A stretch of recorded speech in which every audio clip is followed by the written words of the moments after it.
Hello class 9th, welcome to our channel in rising classes. अगर आपको हमारी बनाई गई वीडियो पसंद आए तो प्लीज़ इस चैनल को सब्सक्राइब करिएगा, लाइक करिए, शेयर करिए एंड बेल आइकन को जरूर प्रेस करिए ताकि आपको इस चैनल पर अपलोड होने वाली सारी वीडियोस की नोटिफिकेशंस मिलती रहे।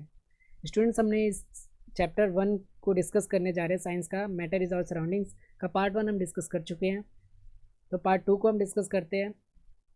चलिए,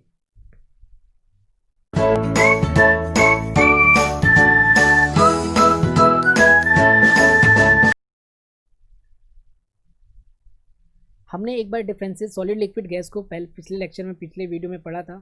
एक बार और देखते हैं छोटे छोटे क्या कहा था। सॉलिड्स होते हैं वो क्या होते हैं, ऑर्डरली होते हैं। लिक्विड क्या होता है, डिसऑर्डरली होता है। और गैस क्या होता है, डिसऑर्डरली पैक्ड होते हैं। सॉलिड के अंदर जो एलिमेंट्स होते हैं वो क्लोजली पैक्ड होते हैं, इसमें लेस क्लोजली पैक्ड होते हैं, इसमें वेरी अपार्ट, इनके बीच में बहुत दूरी होती है। Attractive force between a particles क्या होता है, इसमें बहुत ज़्यादा स्ट्रॉन्ग होता है। इसमें क्या होता है, स्ट्रॉन्ग होता है, लेस देन द सॉलिड। और वेरी वीक होता है गैस के अंदर, वेरी। अब काइनेटिक एनर्जी क्या होता है, वेरी लो होती है। किसके अंदर, सॉलिड के अंदर। लिक्विड के अंदर लो होती है और गैस के अंदर हाई काइनेटिक एनर्जी, क्योंकि गैस के पार्टिकल ज़्यादा मूव करते हैं। और वाइब्रेटिंग पोजीशंस भी अभी हम डिस्कस किया था कि जो सॉलिड होते हैं उसके पार्टिकल क्या होता है, वाइब्रेट करते हैं एक जगह पे। जो लिक्विड होता है उसकी वो क्या होता है, स्लाइडली मूव करता है। और ये जो होता है गैस, उसके पार्टिकल्स करते हैं बहुत ही ज़्यादा मूवमेंट करते हैं।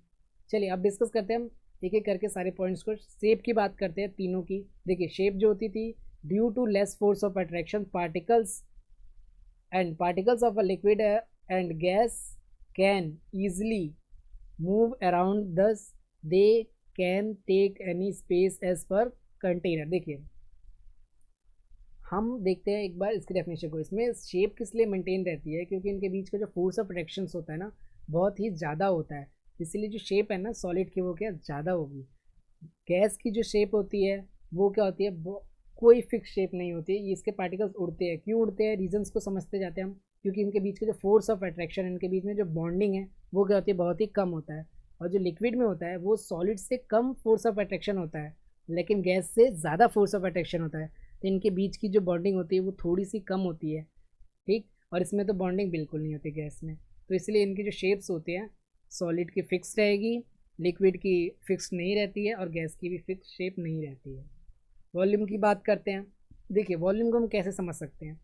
हमने किसी भी एक छोटे से एरिया को कवर किया और देखा कि उसमें कितने नंबर ऑफ पार्टिकल्स हैं।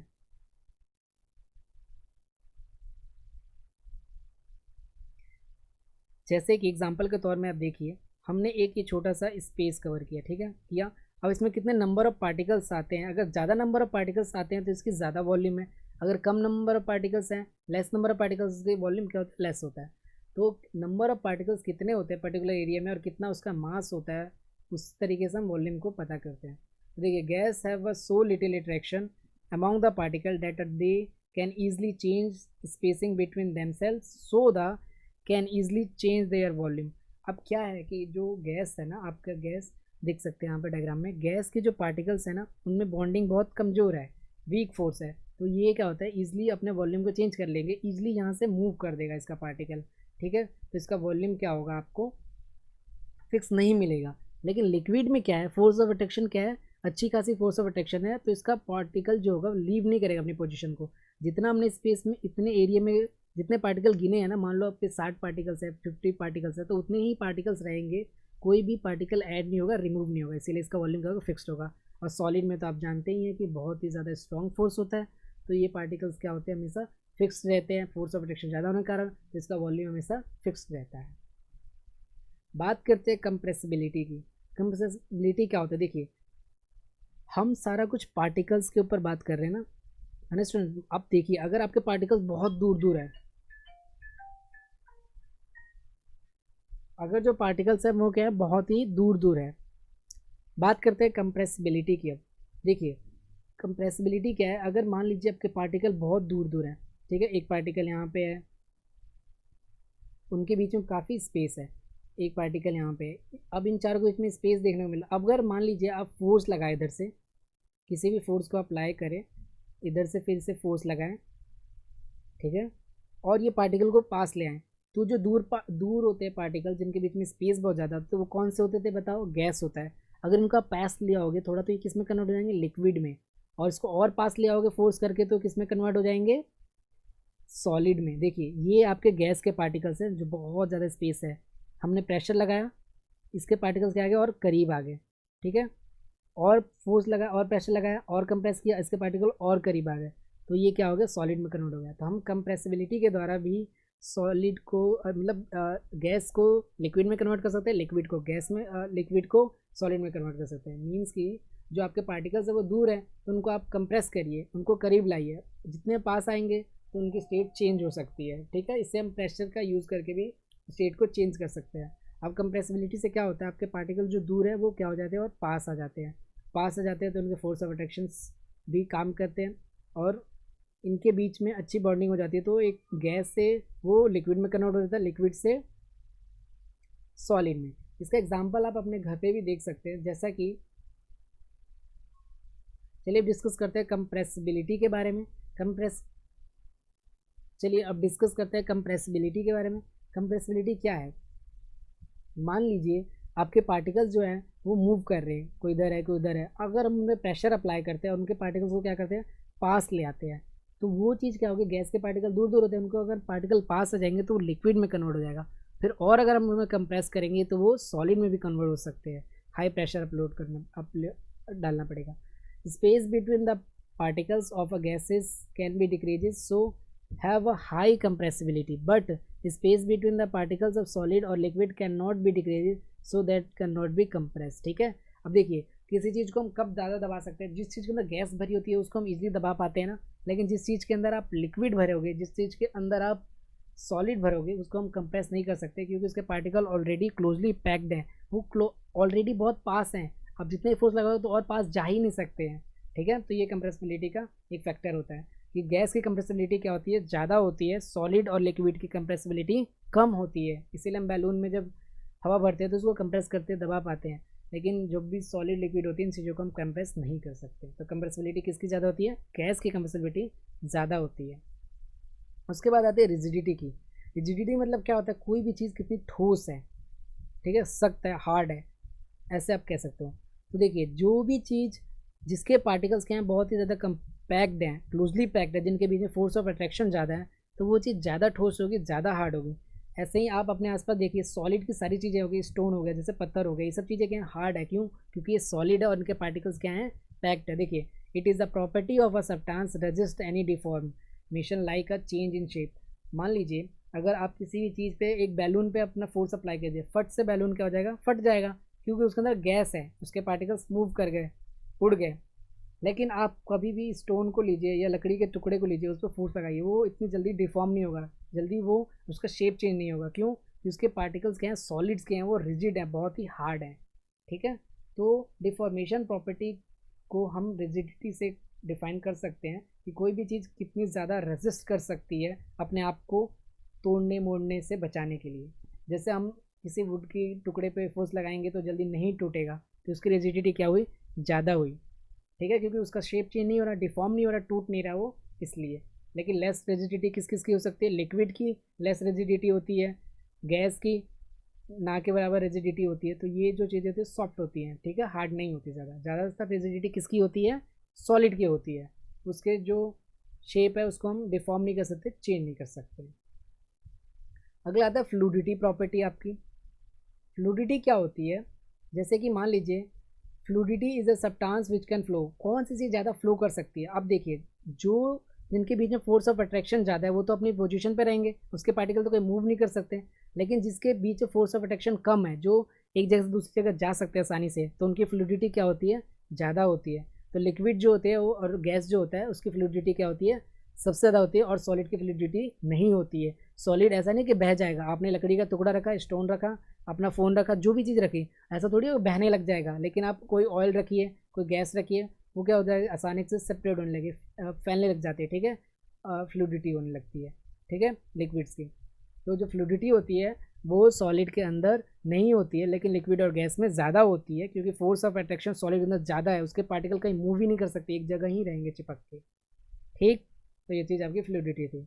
नेक्स्ट है आपका डेंसिटी। क्या होती है, डेंसिटी होती है मास अपॉन वॉल्यूम। देखिए particles in a solid are very closely packed and they have a high density, मतलब कि कितना मास है और वो कितने जगह को घेरती है, ठीक है। डेंसिटी का फॉर्मूला होता है हमेशा मास, किसी चीज़ का वजन रख दो और उसका वॉल्यूम, मतलब वो कितने जगह को ऑक्यूपाई कर सकती है, घेर सकती है, ठीक है। तो डेंसिटी मास अपन वॉल्यूम होता है फॉर्मूला।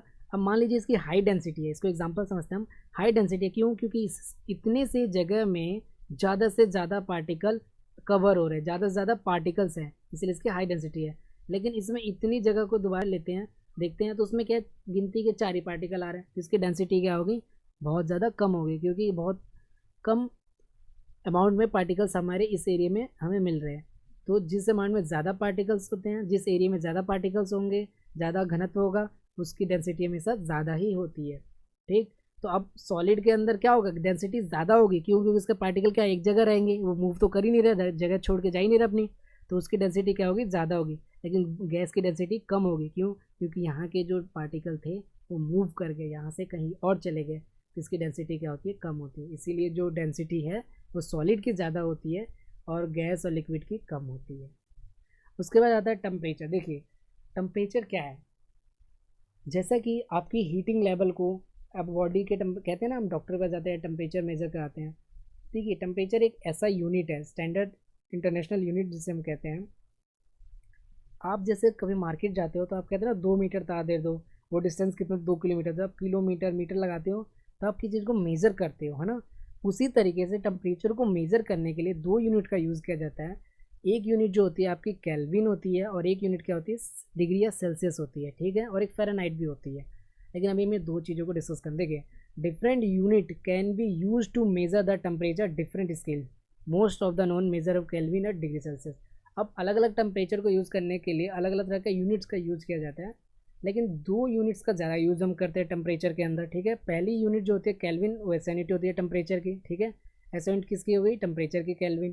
केल्विन को के से दिखाते हैं, और ये widely advantage of over degree. अब हम केल्विन के अंदर ज़्यादा से ज़्यादा टेम्परेचर को मेजर कर सकते हैं as compare to Celsius. Celsius वाली डिग्री के अंदर हम मेजर कर सकते हैं टेम्परेचर को, लेकिन ज़्यादा वाइडली नहीं कर सकते, ज़्यादा रेंज वाले को नहीं कर सकते, लेकिन केल्विन में कर सकते हैं। In Kelvin scale temperature are written is positively. अब केल्विन में जितने भी टेम्परेचर होते हैं ज़्यादातर पॉजिटिव में आते हैं। 273 के is a define is a freezing and melting point of ice. देखिए अगर 273 केल्विन होता है तो कोई भी चीज़ फ्रीज हो जाती है और मेल्ट हो जाती है, ठीक है। मतलब किसी भी चीज़ को बर्फ़ बना सकते हैं और उसको पिघला सकते हैं, और मेल्टिंग ऑफ आइस, ठीक है। 373 is define is the boiling point of water. अब 373 अगर केल्विन होता है तो पानी उस पर क्या हो जाता है? तो उबलने लग जाता है, ठीक है। आप वाटर रखिए, उसको 373 केल्विन पर रखिए, तो आपका पानी क्या होगा? उबलने लग जाएगा। At Kelvin -273 consider because of zero temperature. देखिए एब्सोल्यूट जीरो टेम्परेचर क्या होता है, इसको नोट कर लीजिएगा। -273 केल्विन, अपनी कॉपी पेन से नोट करिए इस चीज़ को कॉपी पे, कि 273 के जो होता है ना, उससे हम एब्सोल्यूट जीरो टेम्परेचर भी बोलते हैं, माइनस का 273। अब देखिए एक चीज़, अगर आपको सेल्सियस से केल्विन में जाना है, मतलब आपको केल्विन मैंने दे दिया है, देखिए समझिए ध्यान से। अगर आपको सेल्सियस दिया गया है, ठीक है, ये चीज़ दी गई है, मतलब आपको सी निकालना है, और आपको केल्विन दिया गया। मान लीजिए अगर आपको केल्विन क्या दे दिया गया? 600 केल्विन दे दिया गया, ठीक। और उसको आपको सेल्सियस में कन्वर्ट करना, तो आप क्या करेंगे? 600 केल्विन जो आपको दिया गया ना टेम्परेचर 600, उसमें से 273 को सब्ट्रैक्ट कर दीजिए, माइनस कर दीजिए, उससे आपका ये जो टेम्परेचर आएगा माइनस करके वो आपका सेल्सियस में आ जाएगा। देखिए एक बार दोबारा समझते हैं। आपको बोला गया 600 केल्विन है, उसको सेल्सियस में कन्वर्ट करो, ठीक है। आपको क्वेश्चन बोलेगा कि 6,000 या फिर 600, जो भी बोले, 200 300 जो भी, आपको केल्विन दे दिया। मान लीजिए आपको 500 केल्विन बोला, और उसको बोला कि भाई इसको ना सेल्सियस में कन्वर्ट कर दो स्टूडेंट्स। तो आप क्या करोगे? आपको जितना टेम्परेचर दिया गया है केल्विन में, 500 दिया गया था, उसमें से 273 को माइनस कर देंगे, 273 को आप सब्ट्रैक्ट कर देंगे इसमें से, केल्विन में से, ताकि आप सेल्सियस को गेन कर पाए, ठीक है। जब भी आप 273 माइनस करेंगे, आपको गिवन केल्विन टेम्परेचर में से आपको क्या मिल जाएगा? सेल्सियस मिल जाएगा। ये फॉर्मूला आप नोट कर लीजिए। उसके बाद डिस्कस करते हैं डिग्री सेल्सियस। देखिए degree Celsius is a written as C से हम लिखते हैं, और read as a degree Celsius, Celsius degree पढ़ते हैं। 0 degree Celsius has been define as the freezing point of water. अब 0 डिग्री सेल्सियस पे क्या होता है? फ्रीजिंग पॉइंट ऑफ वाटर को डिफाइन किया जाता है। इतने पॉइंट पे चीज़, कोई भी चीज़ फ्रीज होने लगती है 0 degree Celsius. 100 degree Celsius is the boiling point. 100 degree Celsius पे आपका पानी क्या हो जाता है? उबलने लग जाता है। अगर अब आपको केल्विन टू, ठीक है, केल्विन से सेल्सियस में जाना है, ठीक है। तो इसके लिए आप क्या करोगे, आपको इसमें सेल्सियस में टेम्परेचर देगा, ठीक है। आपको मैंने बोला सेल्सियस में लीजिए, 100 डिग्री सेल्सियस को केल्विन में कन्वर्ट करो, 100 डिग्री सेल्सियस को केल्विन में कन्वर्ट करिए। तो आप क्या करोगे, 273 को ऐड कर दोगे आपके गिवन सेल्सियस में। 100 डिग्री सेल्सियस दिया मैंने आपको, बोला ये 100 डिग्री सेल्सियस लो और इसको केल्विन में कन्वर्ट करके दो। तो आप क्या करोगे, 100 डिग्री सेल्सियस में 273 को ऐड कर दोगे, तो आपको क्या आ जाएगा, केल्विन में आंसर मिल जाएगा, ठीक है। याद रखना फॉर्मूले और इंपॉर्टेंट क्वेश्चंस आते हैं इस पर। आपको कभी टेम्परेचर दे देगा केल्विन में, उसको बोलेगा सेल्सियस में निकालो, या कभी आपको टेम्परेचर दे देगा सेल्सियस में, उसको बोलेगा केल्विन में निकालो, ठीक। तो याद रखना, जब भी आप सेल्सियस में टेम्परेचर निकालना चाहते हो और केल्विन दिया गया है, सेल्सियस में टेम्परेचर निकालना है, केल्विन दिया गया, तो 273 को माइनस करोगे, 273 को माइनस करेंगे, सब्ट्रैक्ट करेंगे। और अगर आपको सेल्सियस में क्वेश्चन दिया गया है, मान लीजिए 100 सेल्सियस दिया गया है और उसको केल्विन में कन्वर्ट करना, तो 273 आप प्लस करोगे, केल्विन टू सेल्सियस 273 ऐड, ठीक है। और सेल्सियस टू केल्विन अगर जाना है, मतलब आपको सेल्सियस दिया है, केल्विन में जाना है 273 ऐड, और अगर आपको केल्विन दिया है और सेल्सियस में जाना है तो 273 माइनस। एग्जैक्टली मतलब मीनिंग समझ जाओ आप लोग। उसके बाद कहते हैं स्टेट, किस तरीके से हम किसी भी मैटर के स्टेट को चेंज कर सकते हैं। Matter can be change from one state to another state. हम किस तरीके से एक स्टेट, जैसे सॉलिड है, सॉलिड को लिक्विड में कैसे कन्वर्ट करते हैं, लिक्विड को गैस में कैसे कन्वर्ट करते हैं। इसमें दो फैक्टर्स होते हैं जिनके द्वारा हम ना किसी भी मैटर के स्टेट को, जैसे कि सॉलिड को लिक्विड में बदल सकते हैं और लिक्विड को गैस में बदल सकते हैं। ये सारी चीज़ें हम दो चीज़ों से कर सकते हैं। पहला चीज़ होता है टेम्परेचर। देखिए, जैसे ही आप टेम्परेचर अप्लाई करेंगे ना, तो अब उसके जो पार्टिकल्स होंगे उन्हें हीट मिलेगा और उन्हें काइनेटिक एनर्जी मिलेगी, और वो पार्टिकल क्या करेंगे, मूव करना तैयार कर देंगे, मूव करना शुरू कर देंगे, ठीक है।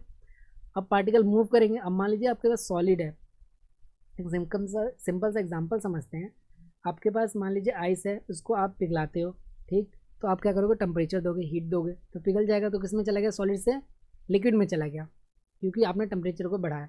फिर और टेम्परेचर आप बढ़ाओ तो वो लिक्विड क्या करेगा, इवेपोरेट करने लग जाएगा, भाप बन के आसमान में उड़ने लग जाएगा। तो आपका जो सॉलिड था वो किस में कन्वर्ट हो गया, वेपराइज होकर गैस में कन्वर्ट हो गया। कैसे, टेम्परेचर से। तो जैसे जैसे आप टेम्परेचर बढ़ाते जाते हैं, वैसे वैसे आपकी स्टेट्स क्या हो जाती है, चेंज होती रहती है। इसमें आप देख सकते हो इस डायग्राम के अंदर, जैसे हमने हीट अप्लाइड किया सॉलिड के अंदर, तो किस में चला गया, लिक्विड में हो गया। फिर लिक्विड के बाद से अगर फिर और हीट सप्लाई किया तो लिक्विड से गैस में कन्वर्ट हो गया, ठीक है। इस डायग्राम को आप देख सकते हो।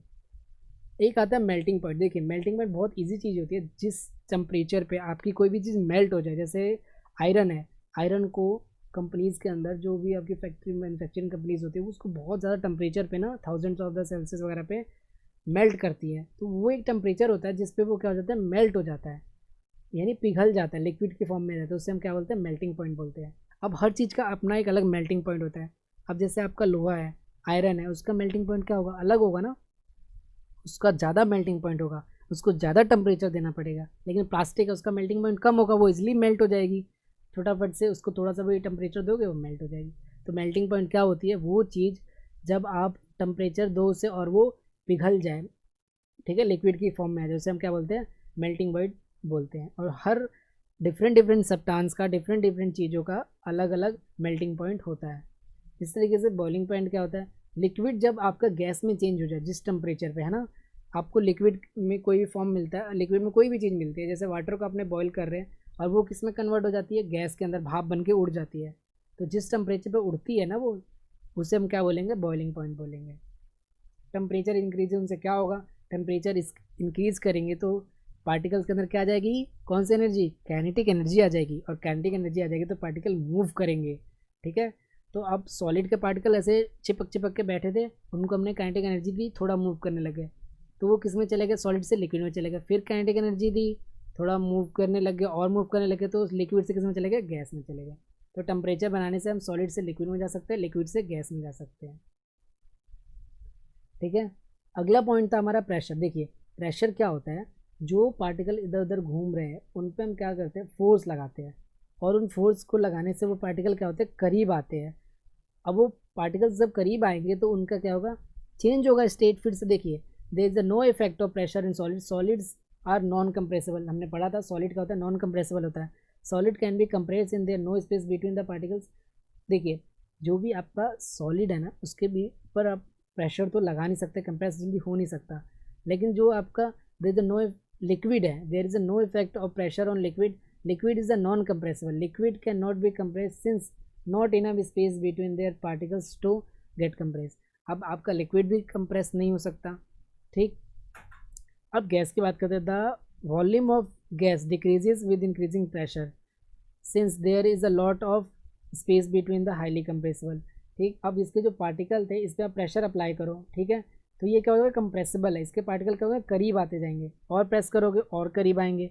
तो अब जैसे मान लो गैस है, गैस के पार्टिकल क्या है, खूब सारा उड़ रहे हैं, इधर इधर उड़ रहे हैं ना, अब इनपे फोर्स अगर आप अप्लाई करोगे आप तो ये करीब आ जाएंगे, तो करीब आएंगे, जब ज़्यादा फोर्स अप्लाई कर दोगे ना, ज़्यादा प्रेशर अप्लाई कर दोगे तो ये लिक्विड में कन्वर्ट हो जाएगा, और ज़्यादा अप्लाई करोगे और ज़्यादा तो ये सॉलिड में भी कन्वर्ट हो सकते हैं, ठीक है। अगला है, आपको देखिए जो प्रोसेस होते हैं ना उनके नाम होते हैं, जैसे कि सब्लिमेशन क्या है, और ये इंपॉर्टेंट है, इनकी डेफिनेशन कई बार पूछी जाती है आपसे, तो इस डायग्राम को भी आप देख के समझ सकते हो, डेफिनेशन भी देखिए कि एनीथिंग, ठीक है, कि when anything solid turns into gas without first becoming liquid is called that's sublimation. देखिए सब्लिमेशन क्या है, हम किसी भी चीज़ को कन्वर्ट कर रहे हैं, तो जैसे मान लीजिए सॉलिड है, उसको कन्वर्ट करने के लिए पहले सॉलिड टू लिक्विड जाएंगे, फिर लिक्विड टू गैस, लेकिन ऐसा ना हो डायरेक्ट, अगर हम सॉलिड से गैस में चले जाएं तो उसे हम क्या बोलेंगे, सब्लिमेशन बोलेंगे, उस प्रोसेस को हम क्या बोलते हैं, सब्लिमेशन बोलते हैं।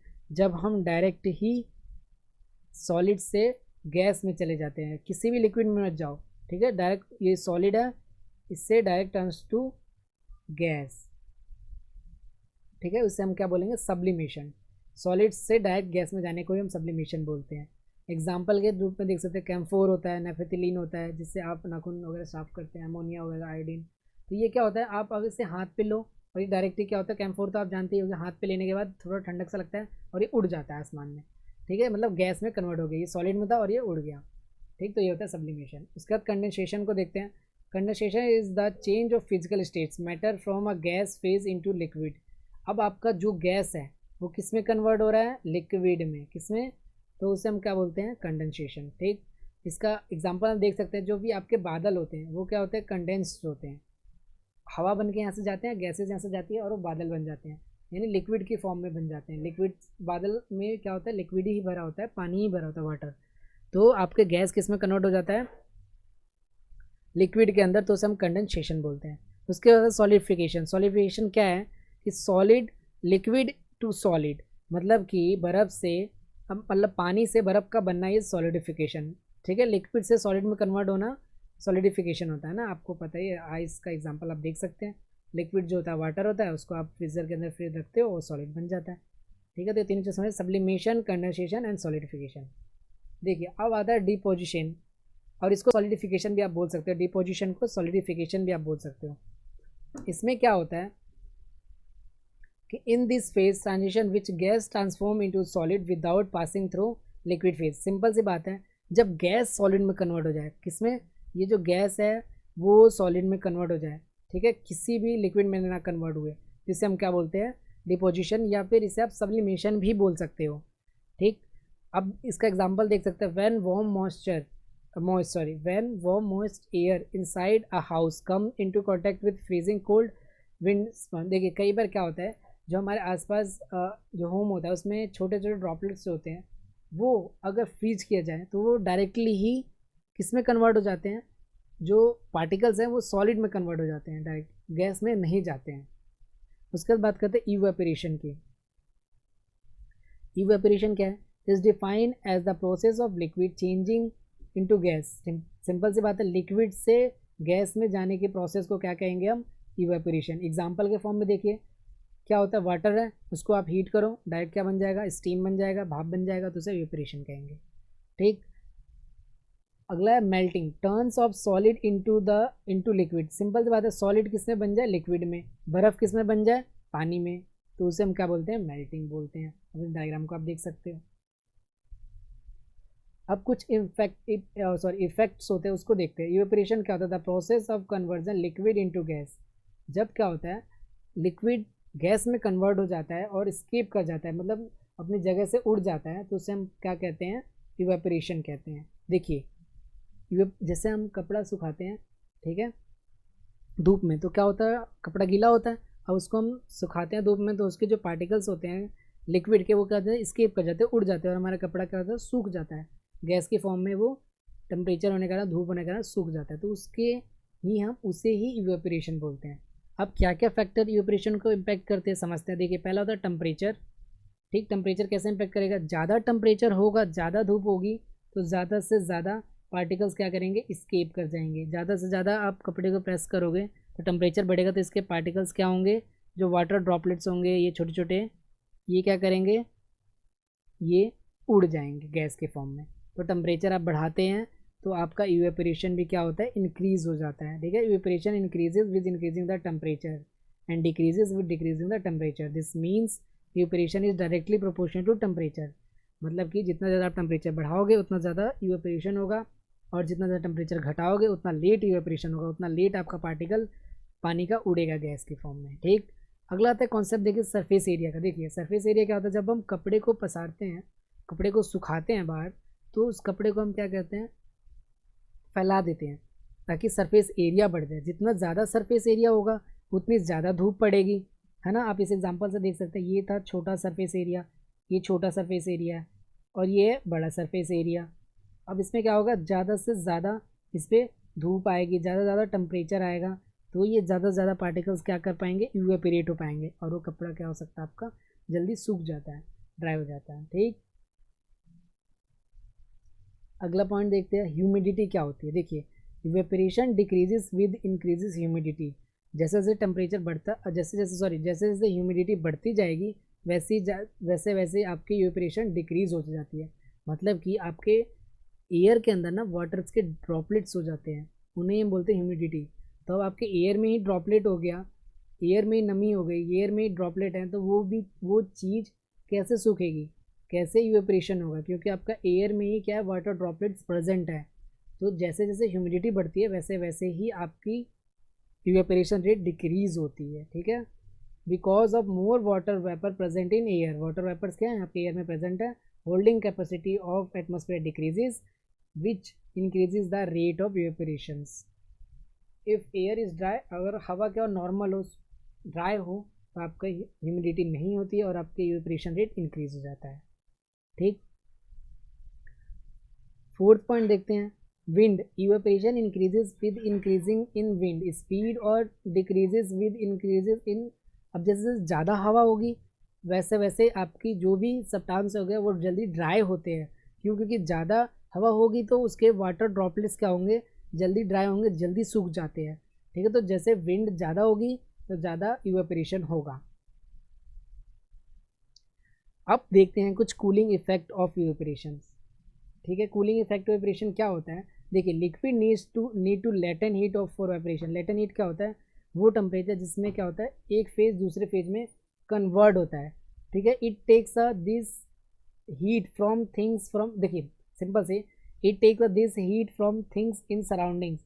मतलब कि आपके, आप क्या करते हो, कभी कभी अपने हाथ पे कैम्फर लो, कपूर लो, और वो क्या होगा, थोड़ी देर में उड़ जाता है और आपको ठंडक महसूस होता है। क्यों, क्योंकि जो उसके आसपास के पार्टिकल्स थे ना, देखो इसको इमेजिन करो स्टूडेंट्स, कि जो आसपास के पार्टिकल्स थे ना, उन्होंने हीट को अपने अंदर ले लिया, और उस पार्टिकल के अंदर फिर क्या आ गई, काइनेटिक एनर्जी आ गई, क्योंकि उन्होंने अपने आसपास के एरिया से हीट ले लिया, और उनके अंदर क्या आ गई, काइनेटिक एनर्जी आ गई, और काइनेटिक एनर्जी आने के उससे मूव कर गई। देखिए एक इसको और अच्छे से समझते हैं हम।